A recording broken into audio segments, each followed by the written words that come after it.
Thank you very much, Brent, and I so appreciate being here today. I'm going to start by reciting a brief passage from the Four Quartets of T.S. Eliot. We shall not cease from exploration, and the end of all our exploring will be to arrive at the place where we started and know it for the first time. And in this presentation today, I am exactly in that position. 20 years ago, I gave my very first presentation on Hamlet and Horestes, and today I'm going to be speaking about those two dramatic productions from an entirely different and new place of knowing it. So I am going to move away from the more personal interpretation of Hamlet and into a political interpretation of Hamlet. Even Geoffrey Bullock acknowledged that the early Hamlet, referred to in Robert Greene's Menaphon in 1589, was likely to have been topical of Mary Queen of Scots.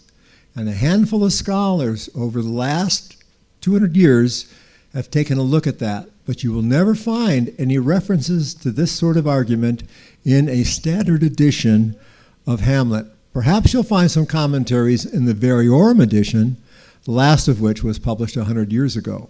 So I'm going to give you a new interpretation on Hamlet and Horestes.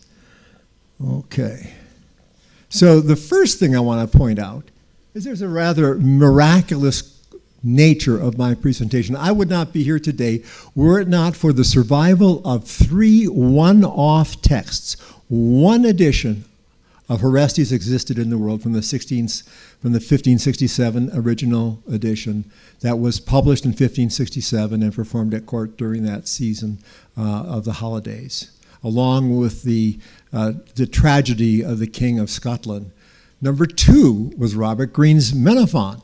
That was not published. It was published in 1589. We have one extant copy of the first copy of that edition, which included Thomas Nash's introduction, which refers to whole handfuls of tragical speeches by a character named Hamlet. Okay, English Seneca, he referred to him. And finally, we have but one complete copy of the first quarto of Hamlet, which was discovered 200 years after the first folio was published. So think of that. There's three one-off texts that allow me to be up here today to tell you this story. I consider that a miraculous condition. Now, I'm going to be talking in a historical perspective far more than the personal. I will get to Oxford in the last 5 slides if I have time.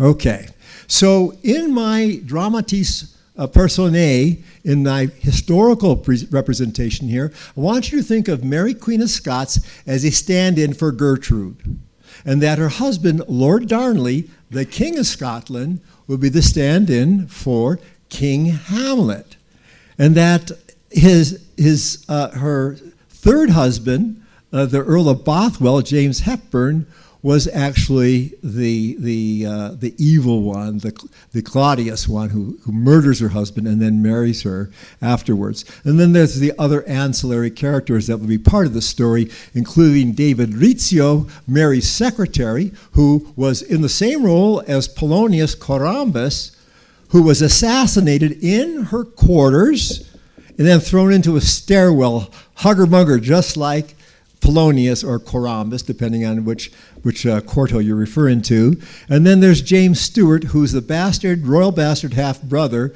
who was opposed to her in almost everything that she did in the time in Scotland. She had the worst male relationship. She was betrayed by so many men. It's surprising she lasted as long as she did. And then there's George Buchanan, who I always thought of as a great Scots statesman and a translator of the Greek and Roman classics. He translated the Alcestis, which is the source for Shakespeare's Winter's Tale and Much Ado About Nothing, but he was actually more involved in political propaganda. He actually was a court poet to Mary Queen of Scots. He wrote the masque for her marriage to Lord Darnley, so he was very much integrated and in part of her court circle.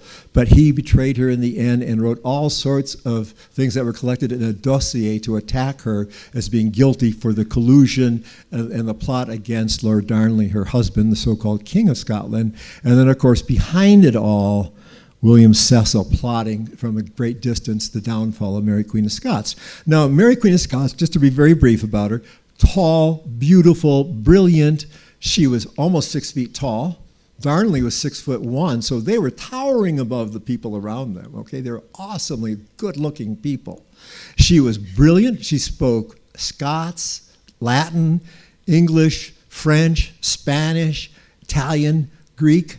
She had a court musicians. She had a quartet of singers that were there all the time. Wherever she went, she was involved in music. She played the virginal, and she sang, and she loved to dance. Her dancing really offended John Knox, the leader of the Protestant nation there. And sermon after sermon after sermon, Knox would attack her. I did not include him in my dramatis personae, but he's behind the scenes plotting against her and working with the Earl of Moray against her at various times during the difficult years that she was the Queen of Scotland.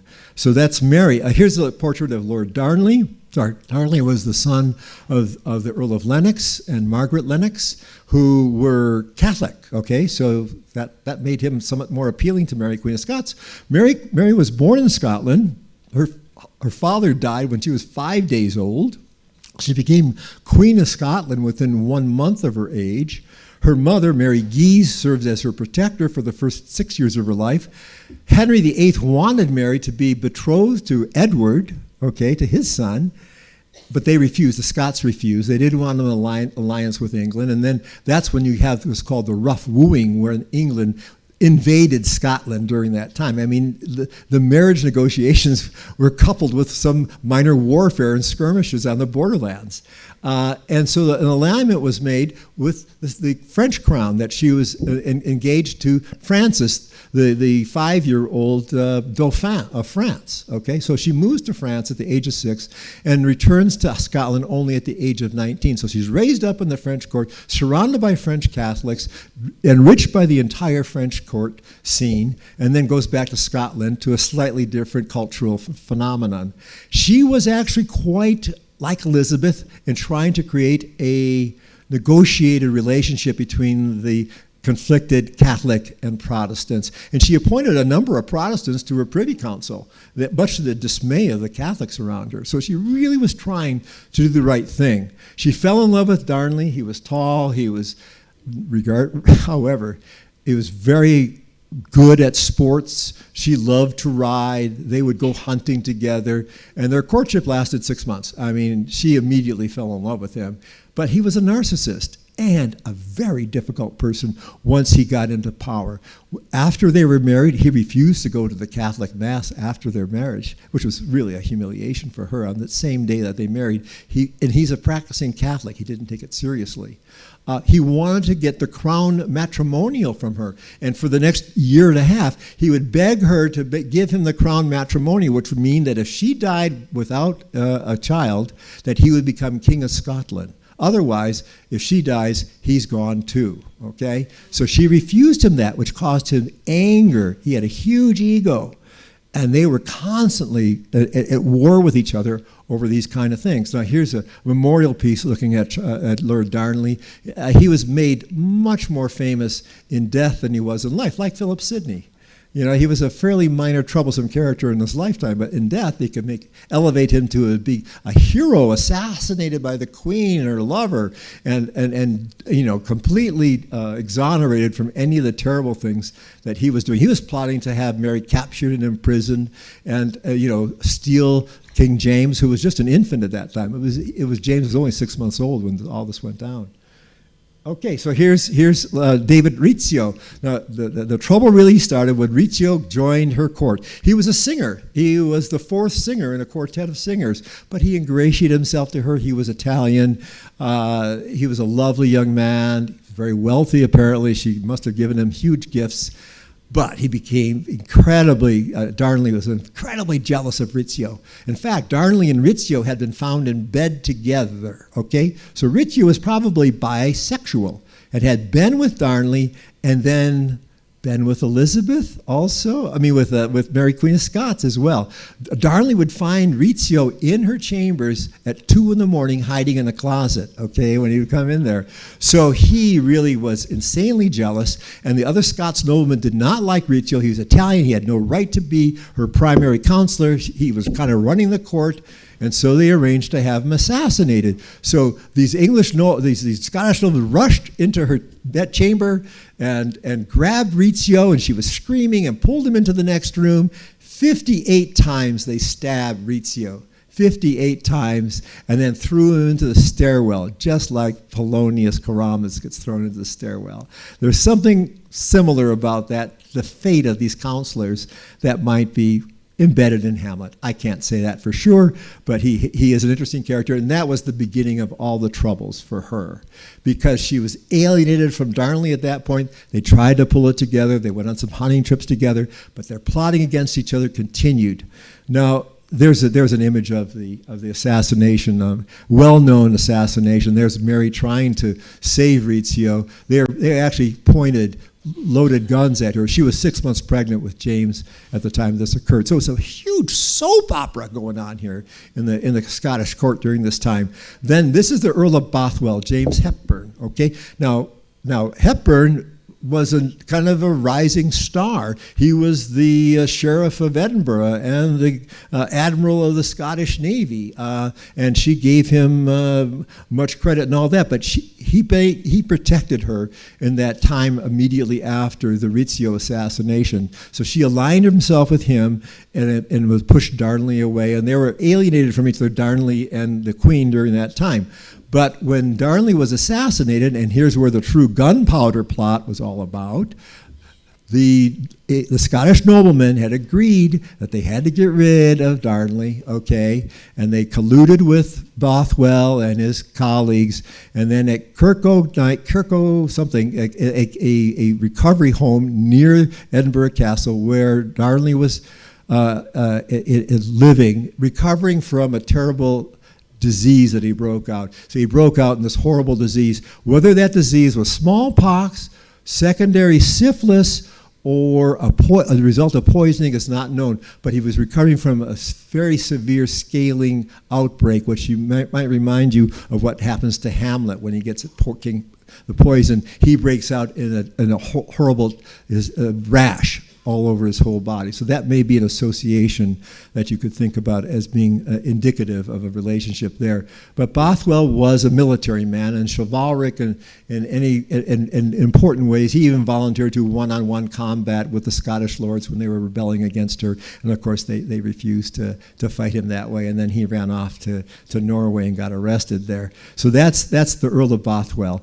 He was a very troubling spirited too, and very self-assertive. And in fact, he is known to have abducted Mary, or thought to have abducted Mary, and raped her, and then forced her to marry him. She married him within a month of when Darnley was assassinated, and when he was exonerated for the faux trial of assassination of him.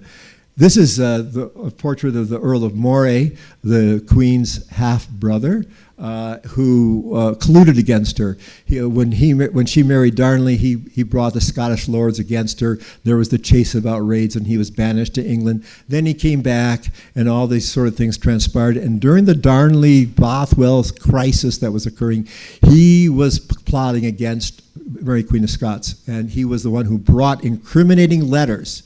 There's a lot of important information about letters that I'm going to share with you toward the middle of this project if I get through it. But he collected the terrible letters that would be incriminating against her. So he was definitely against his half-sister. And of course, this is George Buchanan, the greatest Scots. Now, he was Mary Queen of Scots Poet Laureate. He wrote the Masque for the marriage to Darnley. He would read Livy with her. He was he was King James's tutor. Actually, he beat James. That was something the Protestants did to their but he taught James the classics. So James's education came from Buchanan, but James, of course, never forgave Buchanan for the terrible things that Buchanan wrote about his mother, which was pure propaganda. Pure propaganda. So not only, and who was he working with? Well, William Cecil, of course. Now here's a historical timeline, and this is what's really interesting to me. So we start here, the marriage of Mary and Darnley, and they're in their early 20s. She's 23, he's 21. They get married in July of 1665. But Rizzio, less than a year later, gets assassinated.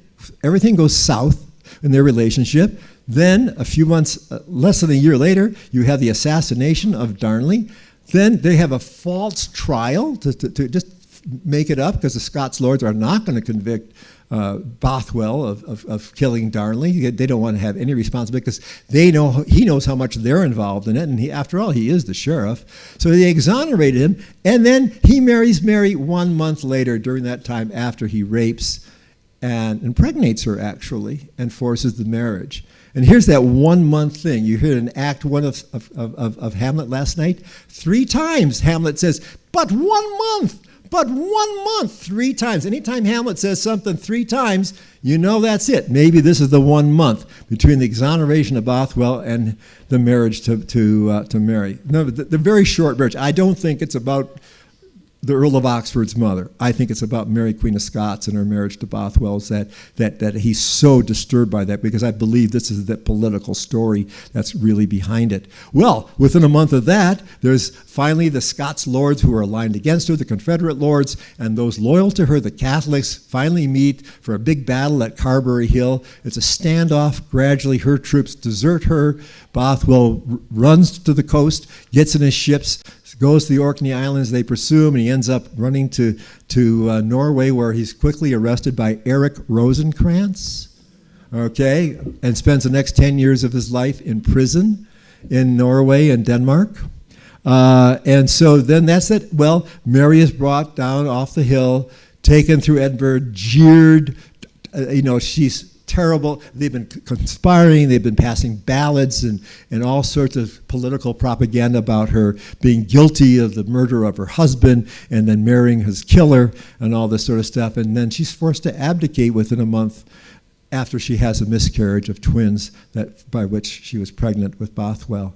Now, what were the casket letters? Well, there was a silver casket that she brought from France that she had been given by her husband. It was a foot-long silver casket, and it contained a whole series of love letters and sonnets. There were like 8 sonnets, 8 letters, but the provenance of which is unclear. None of these letters were signed, but the implications of these letters was that Mary had colluded with Bothwell prior to the murder of Darnley, and that she was guilty of conspiring to have her husband, the King of Scotland, murdered by her lover, who she would later marry. I mean, the historical consequences and the parallels of the plot of Hamlet are hard to ignore if you imagine Hamlet in 1589 as a topical drama of that time. And Bullock says it was. Bloom says it probably was. There's a handful of scholars who are willing to admit that 1589 Hamlet is not an Hamlet. It's a Hamlet. It's a first version of Hamlet, and I would suggest the Q1, which is half the length of the Q2 Hamlet, is likely to have been the source of that play. I can't confirm that, but that's what I think is the case. Okay, so the casket letters are brought down, and they're gathered by her brother, the Earl of Moray, her half-brother, okay. At the same time, Buchanan is spreading around all sorts of sedition through a dossier he has gathered. And at the same year, that year at the court, in the English court, the Tudor interlude Horestes was produced, and it was printed that year also. So I'm suggesting that this Horestes play was topical of the murder of the Queen of the King of Scots by the Queen and her lover. Okay, just like Clytemnestra against this murder Agamemnon. Okay, that's the story of that. And the other play that was performed at that series of plays during the court performances was the tragedy of the King of Scots. So there was a thematic element that may bring all that together. Now, Mary escapes from Lochleven Castle after she's been there for about a year, and she tries to gather troops unsuccessfully, then escapes to England and becomes under protective custody at that time. So now, look at the rest of this time frame. Things are very tight still, okay? So she's abdicated. King James is there. The older brother, Moray, is now the protector, the Lord Protector, so he's actually running Scotland now, and she's technically under protective custody. I mean, she's got her train of supporters and all that. She's being treated like a queen, but she can't go anywhere without permission. And over the next 20 years, she's moving around between a number of estates in England. I can't possibly get into that history. In any case, look at this. In 1569, so 2 years later, the Catholic Northern Rebellion starts, okay? And who goes on that Northern Rebellion to suppress it? The Earl of Oxford accompanies Lord Sussex. So the Earl of Oxford, who's at Cecil House, when these casket letters arrive, and they're going over them, there was 2 big hearings looking at these caskets, trying to identify the authenticity of these. And Elizabeth stood back and said, they may look like the real thing, but I don't believe it. We're not going to send her to prison. This is insufficient evidence. We're not going to exonerate her, but we're not going to convict her. So it was a lot of hearings looking at these letters that were totally ignored. So the importance of written documentation is important both in Hamlet and in the historical consequence of what goes on with Mary Queen of Scots. The Ridolfi plot is the beginning of the things that really go wrong, okay? Because the Duke of Norfolk, the Earl of Oxford's cousin, gets wrapped up in that. He's reviewed these casket letters. Well, these are pretty well written. Maybe I should marry this one. He wanted to marry her. He wrote love letters to Mary, and Elizabeth couldn't stand it. Here's his cousin, trying to, and the plan would be for them then to be in a position to usurp her, to bring in Spanish troops, and to make England again a Catholic nation. So he goes to the block, and we know that the Earl of Oxford was deeply disturbed by the fact that his cousin was executed in 1574. So it's all very close. Now you're going to jump forward 15 years. I'm starting with the point that Oxford gets an annuity in 1586. Okay? 2 months later, the Bevington plot is blown up. Okay? The Bevington plot is the final plot in which Mary Queen of Scots will be executed. Okay? And how did the Bevington plot come about? Where did they get the documentation, the proof that she was trying to have Elizabeth dethroned? It came through secret communications. Now, with the Ridolfi plot, Walsingham got all 80 ciphers that Queen was using, that Mary Queen of Scots used 80 different ciphers to conceal her communications with the court of France, with the court of Spain, with the English members. So everything was coded, okay? And secretly hidden in clothing and the heels of shoes. But the final place they would hide this was in a sealed casket that would go inside the bunghole of a beer barrel, sealed up and sent off. And then Walsingham's agents would uncork it, pull it out, unseal it, transpose it, read it, seal it back up, and send it on. So they had a way of intercepting these highly encrypted messages which confirmed her guilt. And this is the evidence that would have been presented at her trial at Northern Castle. So if you're one of the 30 nobility, including the Earl of Oxford, trying Mary Queen of Scots, the evidence against her comes through the Bevington plot, beer barrel bunghole letters that were finally deciphered properly. So it's quite a story of intrigue, and they knew for 10 years about these ciphers. The Ridolfis gave it up. She had no idea that they were able to intercept and to decipher all these messages. So she was convicted, eventually executed in February of 87. A year later, the Spanish Armada launches. This is the trigger, of course, that brings England to a 16-year war with Spain. Inflation's going to occur, all sorts of troubles going on. And that's very soon after that, you find Thomas Nash's introductory letter say he refers to English Seneca, who will for you whole hamlets, I should say handfuls of tragical speeches, which was published that year. And then we know that Hamlet was in fact performed.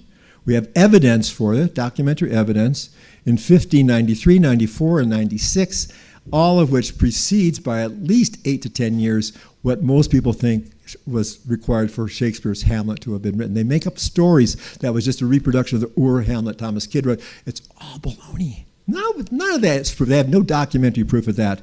So here we go. Now here's Menaphon. Here's the introduction to Menaphon. Robert Greene's dedication. It says, to the right worshipful and virtuous lady, the Lady Hales, wife of the late deceased Sir James Hales, who happens to be the grandson of the Sir James Hales in the Hales v. Pettit case that is referred to in Act 5 of Hamlet. Now, is that pure coincidence? I don't know. The Sir James hails that the widow, he was involved in the expedition to Cadiz and died on the way back. But there's a direct relationship between a legal principle that's referred to that and the dedication of Robert Greene's Men of Fun. It's just an aside. It means nothing. Okay, and then here's the first quarto of Hamlet, which is, again, not discovered until 200 years after the folio was published. And it is performed before the students of Oxford and Cambridge University, and that's the people to whom Thomas Nash addressed his introduction to Xenophon, to the undergraduates, to the students of Oxford and Cambridge. So we know that was a university play. We know through this first quarto that it was performed at the university, so I'm claiming that as proof, perhaps, that Q1 was the play that was seen during that time. So we're getting there. Oh, good, I've got 20 more minutes and I'm got to go faster. All right, now who are the scholars that argue for a political interpretation of Hamlet that you will never see in a standard modern edition of Hamlet? The first one is James Plumtree, writing in 1796, over 200 years ago. Here's what the outline of what he says, and you'll find this in the Variorum edition of Hamlet, which is where I found it. Shakespeare designed Hamlet as an indirect censure of Mary Queen of Scots. Oh, and George Harrington, her cousin, said, allegorical lockpicking had become a courtly pastime amounting to a disease. Allegorical lockpicking. Okay, so the whole court is looking for these kinds of relationships. Now he says in the line in the first player's speech, in second husband, let me be cursed. None wed the second, but who killed the first. So we're having these hints, and then of course Hamlet compares the vile and loathsome crust from the poisoning, which Darnley had. Mary represents Gertrude because of her hasty remarriage. 1 month, 1 month, 3 times he says that in Act 1. I listened for it last night, it was there. And then Claudius's excessive drinking mirrors Bothwell's excessive drinking. He was known to get very drunk, and he was drunk during his trial, the mock trial. And Caramos Polonius and the Rizzio murders had great similarities. Incidentally, in Q2, they didn't include it in the play last night, but when he's talking to Rinaldo, and Rinaldo gets twice as much instruction as Laertes gets. Twice as many lines on spycrafting than on good behavior. He says, perhaps you should suggest something like a falling out at tennis. They cut that from the place, but it's in the text. I looked this morning, it's in Q2. Perhaps a falling out at tennis. He's dropping these little pearls in the text all along. Okay, so the next scholar to pick this one up and really run with it is Lillian Winstanley, and she does this also for Macbeth, which I had seen earlier, but her arguments about Hamlet are unbelievably accurate, and she was writing 100 years ago and basically has been ignored, and I suggest you take a look at her work. She was brilliant in so many ways. She said it really looks like a historical document, that Buchanan's Detection and Oration, which were those propaganda pieces, accused her and Bothwell of adultery, murder, indecent haste, dishonorable marriage. And then there was this ballad that was created in Scotland in 1567. I'm going to show you this ballad, The Testament of Tragedy of King Henry Stuart, published, and it was represented the ghost of Darnley returning to tell his pitiful tale. Now, there's no ghost in Belforet. There's no ghost in Saxo telling the story. Where does the ghost of Hamlet go? It may come from the Agamemnon, okay, of Seneca, because there's a ghost of Thyestes who comes out and makes a speech. But maybe it comes from this. This is the ballad text. This is the broadsheet ballad that the Earl of Lennox ordered Robert Semple to create to attack Mary Queen of Scots. And here's the description. I can't sing this song now, neither can you. We don't have time for that. This is from the British Library. After Bothwell was acquitted of a rigged trial, Lennox pursued a blood feud against him that culminated in Mary's deposition from the throne 3 months later. Popular print would prove critical in turning public opinion against the Queen, with Lennox recruiting Robert Semple, Scotland's foremost satirist, to write a series of widely read and sung broadside ballads in support of his cause. Darnley was a deeply divisive figure during his lifetime, but in death, he became, in Semple's words, the sacrifice that sparked a rebellion. So you get an idea that there was a propaganda campaign going on, and it was being organized by Buchanan, and John Day was publishing these things. Dorothy has mentioned that John Day was William Cecil's propagandist that was publishing all these pamphlets, etc. Now, she goes on to continue to echo some of the Plumtree's findings. He said Bothwell's drunkenness and licentiousness is mirrored, of course, in Claudius, that he's alleged to have wooed Queen Mary with unlawful means, with some form of intoxicants, and of course we know from some historical documents that it's likely that he raped her and forced the marriage. Both Hamlet and Darnley were Catholics. Perhaps that has something to do with their connection. That the murder of Darnley and King Hamlet took place in an orchard. Both of them died in an orchard. The bombing of the gunpowder explosion in the house, he'd escaped. He'd been warned, but he got strangled or suffocated in the adjacent orchard. So both King Hamlet and King of Scotland, King Darnley, died in a garden nearby. And then, of course, Bothwell was arrested by Eric Rosencrantz and imprisoned. And in Darnley's case, there was no ceremonial burial rites for him. Oh, does Hamlet complain about this? Does Ophelia complain about this? Does Laertes go on and on about this? Yes, the lack of proper memorial rites is critical to this tragedy and to all of Greek tragedy. This is partly what makes it such a Greek play. I'll get into that if I got time. Okay. This is what happened. This is what John Day writes. John Guy, whose biography, 600-page biography of Mary Queen of Scots, is what really got me involved in this. His book is outstanding. He was buried without pomp or ceremony. An Edinburgh chronicler recorded that the former King of Scotland was interred quietly in the night without any kind of solemnity or mourning heard among the persons at court. And they did not hang the black curtains for days, and then they hung them for a few days, and they brought them down. Typically, that would have been months of mourning for the king. So it really leads you to think that she lost all respect for him. And this is what Winstanley says, goes on. The proclamation issued in 1567, same year, by the Confederate lords opposed to Mary, said that Bothwell had murdered the king, had entrapped the queen into an unhonest marriage, and had made preparations to commit the like murder upon the son, kind of like Claudius. Okay, it was upon the father.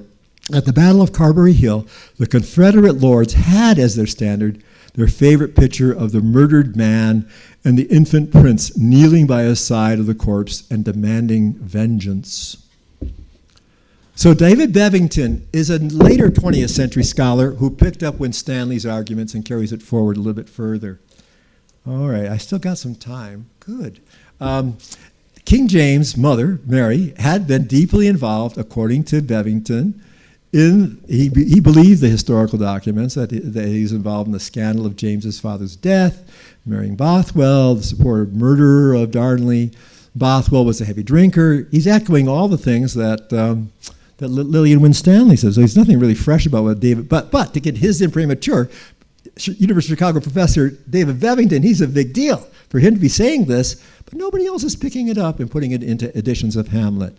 Anyway, so he agreed with her on this, and he finally says this: Mary Queen of Scots represented the most agonizing political issue of the moment. Scottish propaganda had in fact equated Mary with Clytemnestra, and by 1570, Elizabeth's ministers were covertly sponsoring anti-Marian pamphlets in the Parliament of 1572.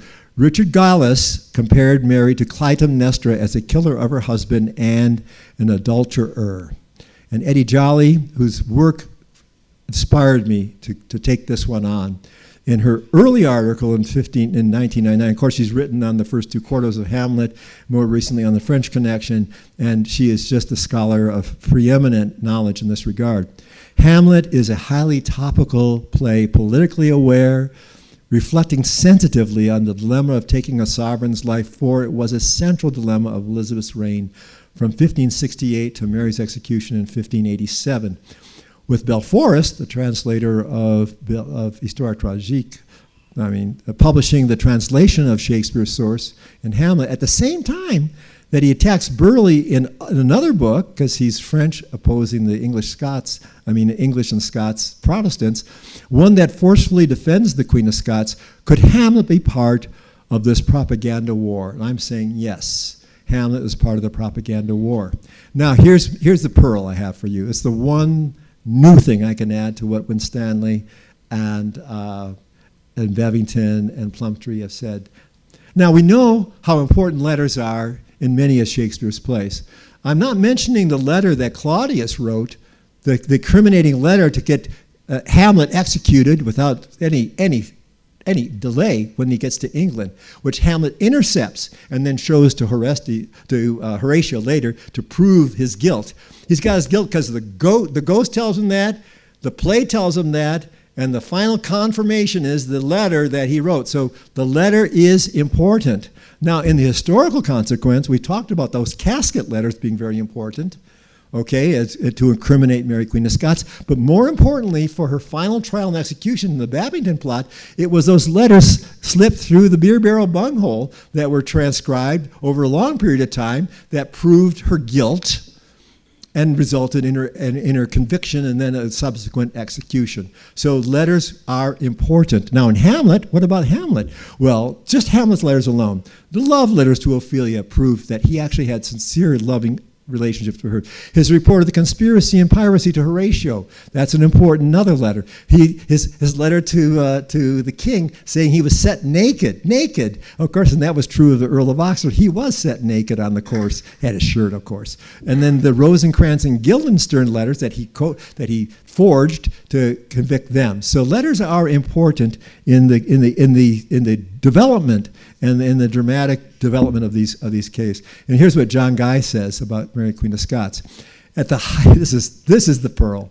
At the height of Walsingham's plan to entangle an entrapment, Gilbert Gifford, his spy, found himself using a small watertight box that was inserted through the bunghole of a beer casket where it floated to the top of the beer. Walsingham's chief decipherer read and copied the intercepted documents, after which they were carefully sealed up again and returned to their box in the beer barrel and sent on to their destination.